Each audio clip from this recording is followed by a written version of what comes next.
No segundo livro do profeta Samuel, capítulo 12, dos versículos 26 ao 31, a gente vai ver Joabe voltando a uma batalha que tinha parado lá para o capítulo 10. No capítulo 10 havia uma batalha ali que envolvia sírios, amonitas, o povo ali a leste de Israel, né, nos territórios herdados pelos descendentes de Ló, sobrinho de Abraão. E em meio àquela disputa toda que está registrada no capítulo 10, vou deixar o link do vídeo onde eu comento sobre isso, é que Davi vai se envolver, né, no adultério, que ele vai receber a mensagem do profeta Natan e que ele acaba de perder o seu filho. Ele e Batseba acabam de perder o filho do seu amor, conforme também está no vídeo anterior, que eu também estou deixando aí o link para você assistir. Então, em meio a isso, o texto vai dizer que Joabe voltou lá aos territórios amonitas e conseguiu vencer a parte sul daqueles povos descendentes de Ló. E aí convida Davi para conquistar todo o território. Olha, rei, não adianta a gente vencer aqui, você é o rei. O Joabe, conquanto fosse um homem cruento, um homem cruel, ele sabia dar as honras a Davi, porque via em Davi a boa mão do Senhor. Então ele fala: rei, vem para cá, convoca todo o povo, porque essa vitória tem que ser de Israel, né?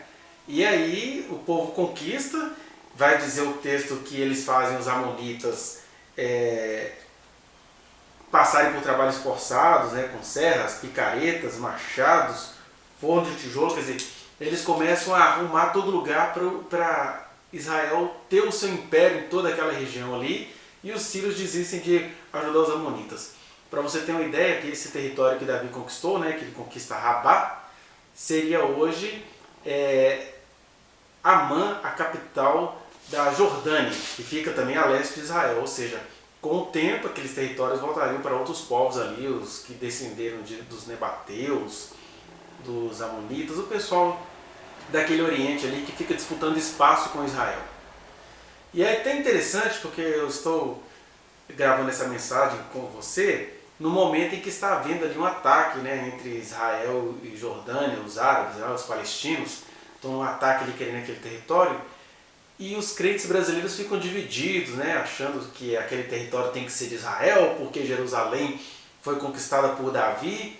Só que Deus é rigoroso com a sua aliança em relação ao seu povo. Deus diz para Israel, é só a gente ler Deuteronômio todinho, que os próprios israelitas lembram que Deus falava com eles: se vocês atentarem a tudo que eu falei com vocês, se vocês praticarem, se vocês perseverarem, vocês terão todo esse território. Fazia parte da aliança. Como Israel nunca fez cumprir a parte que lhe cabia da aliança, Jerusalém, Jesus disse: Jerusalém será pisada pelos gentios. E aí Jerusalém virou aquele barril de pólvora quase que eterno, que aquele uma hora vai acabar sob intervenção divina. Mas isso é só para a gente entender o seguinte: nós cristãos brasileiros que cremos em Jesus, não podemos usar aquelas histórias do Oriente Médio para esquecermos das nossas batalhas diárias e diuturnas que temos aqui no país. Hoje no Brasil a gente está tendo que lutar contra um governo que é constituído de pessoas que se consideram cristãs, tradicionalistas, conservadoras nos costumes, mas que é um bando de mentirosos, é uma entidade, um principado, uma potestade que se apoderou da República.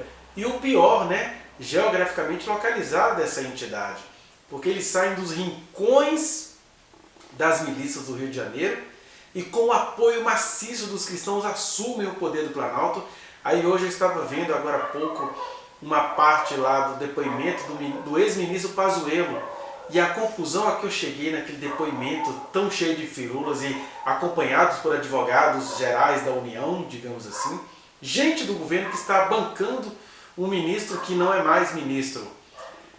A única conclusão a que eu chego é esta: Bolsonaro é um sociopata, assessorado, sei lá como é que se diz, por psicopatas, mas na verdade são perversos. O que é isso?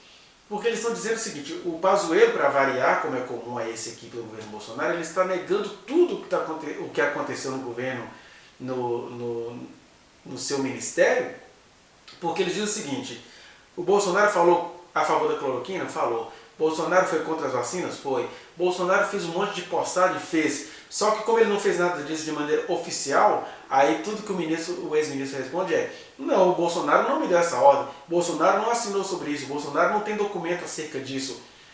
Enquanto isso, no meio de uma pandemia, enquanto a gente ia atingindo os mais de 100 mil mortos, Bolsonaro e as redes sociais dizer que era contra, que não estava liberando dinheiro, que não ia comprar vacina da China, que não ia comprar vacina da coronavírus. Ou seja, ele negava tudo nas suas redes sociais, mas como isso não foi oficializado em documento, está lá o ex-ministro perverso negando tudo. Isso é a maior prova de que a gente está com uma potestade sobre as nossas cabeças. Por que eu estou dizendo isso aqui?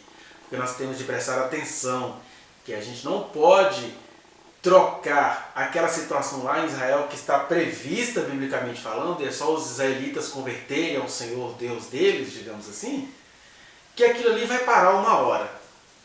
A gente não pode usar aquilo para esquecermos dessa nossa guerra diuturna, daqueles perversos no alto poder da República, os senadores defensores do governo Bolsonaro. Meu Deus, que vexame!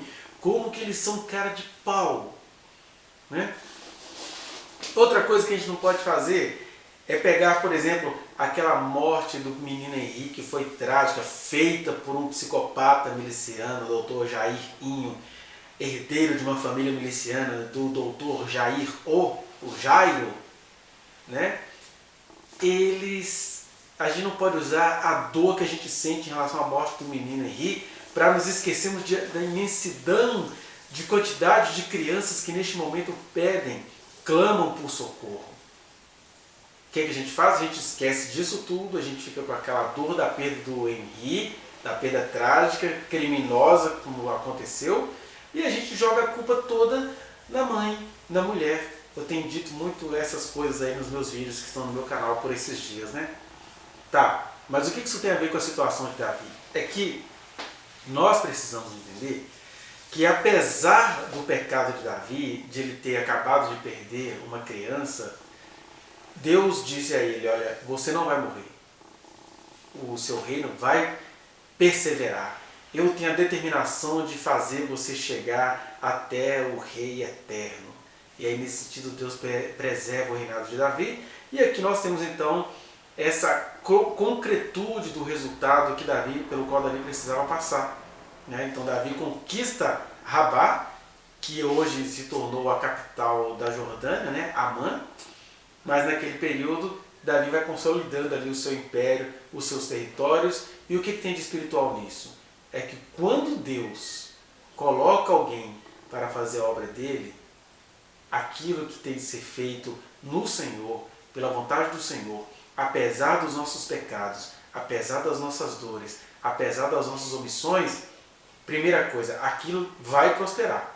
Por isso que em meio às muitas dores pelas quais Davi ainda vai passar, nos próximos vídeos a gente vai ver isso, Deus dá a ele essa vitória contra Rabá, a capital de Amã, né, dos Amonitas, hoje conhecido como Amã, capital da Jordânia. Segundo, quando Deus nos faz prosperar naquilo que Ele nos confiou, a principal prosperidade é a nossa mudança de caráter. E nisso Davi não pecou. Ele reconheceu os seus pecados, ele continuou buscando ao Senhor e ele continuou melhorando em espírito. Tanto é que Deus o levou até o final do reinado, até que ele passasse tudo aquilo que ele conquistou ao seu filho, o rei Salomão. Por que eu estou dizendo isso? Porque o contraste que a gente tem que fazer entre essa vitória e as nossas muitas derrotas no Brasil é isso. Conquanto nós queiramos, eu falo nós porque eu sou brasileiro, mas eu não quero. Mas os brasileiros que se dizem cristãos, tradicionalistas da família, que quer matar a mulher, que não matou o próprio filho, aquela coisa toda, enquanto essa gente fica domesticando um presidente que não consegue nem dizer que é cristão, no máximo ele consegue dizer: eu sou casado com uma evangélica. Foi lá numa igrejinha ali no subúrbio de Brasília, recebeu profecia, como que Deus dizendo para ele: vai Bolsonaro, peque à vontade, porque é para isso que você está aí, até que esse povo reconheça que eles têm de buscar é a mim, e não ficar domesticando ídolos. Mas vá, Bolsonaro. Aí ele fica feliz com a profecia, aí ele fala que ele casado com uma evangélica, mas ele não se assume evangélico porque ele não consegue ser verdadeiro, nem mesmo em assumir isso. Até o dia que ele falou lá numa reunião do Planalto, no evento do Planalto, né? Eu estou aceitando Jesus nesta casa. Ele está dizendo que ele manda até em Jesus, né? Mas ele está nessa coisa de só Deus me tira daqui, só me tira depois que eu estiver morto, aquela coisa toda. Quando Deus mesmo dá um poder a alguém como ele deu a Davi, ele espera que essa pessoa se converta como Davi se converteu. Bolsonaro não tem mostrado esses sinais. Ele só tem mostrado de fato que ele é uma entidade. Um homem que vem fazendo coisas há décadas no Rio de Janeiro e que transportou toda essa coisa ruim para Brasília. É só isso que ele vai me demonstrando. E aí, nesse sentido, eu e você precisamos urgentemente abrir os olhos. Porque ele fica posando por aí de que no governo dele não tem corrupção. Olha o que já está sendo descoberto naquela CPI. E quando não tem nada para descobrir, descobre-se o caráter deles, né? Porque o Pazuello fez aquele teatro todo que ia ficar calado na CPI, mas ele está lá mentindo descaradamente, mentindo legalisticamente, instruído por advogados que ele está, que é assim, não, o Bolsonaro nunca me deu instrução, mas como que ele nunca te deu instrução? Não esteve escrito no papel, não está documentado, mas está gravado, está em vídeo, está na rede social. Pois é, mas não está oficial. Aí ele vai perseverando nessa mentira perversa, aprendida por ele por meio de advogados perversos. E o pior, o advogado-geral da União é um pastor evangélico presbiteriano fundamentalista. Ou seja, cristãos a serviço da mentira. Esse é um ponto. Segundo ponto que se descobriu hoje, né? Tá lá o Ricardo Salles intimidando até a Polícia Federal.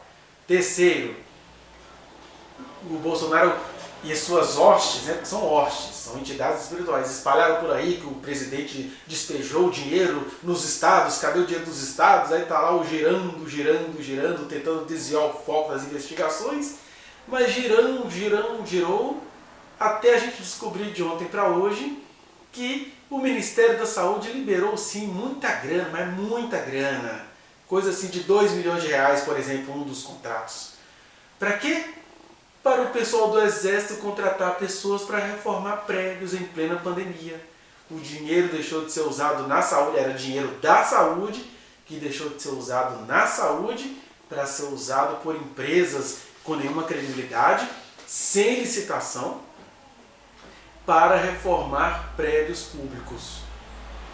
E aí você não diz que isso é corrupção. Isso para não falar daquela outra coisa, enquanto eles ficam falando, nesse governo não tem corrupção, igual houve na Petrobras.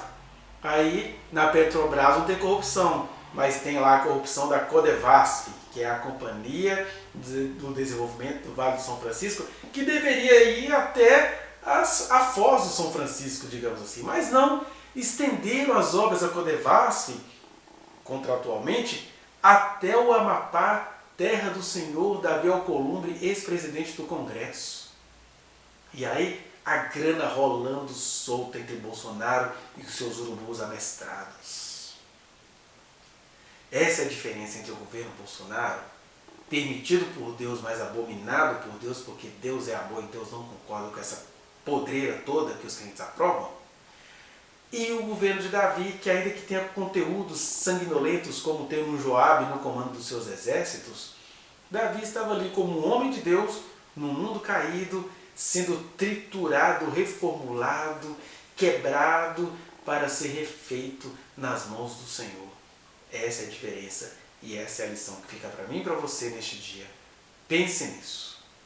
Se você entendeu alguma coisa deste vídeo, dê o seu like, compartilhe, inscreva-se neste canal e aperte o sininho para você receber as muitas mensagens que tenho postado aqui quase que diariamente do Evangelho Eterno sendo extraído do Antigo Testamento, das questões políticas, das questões da estrutura social.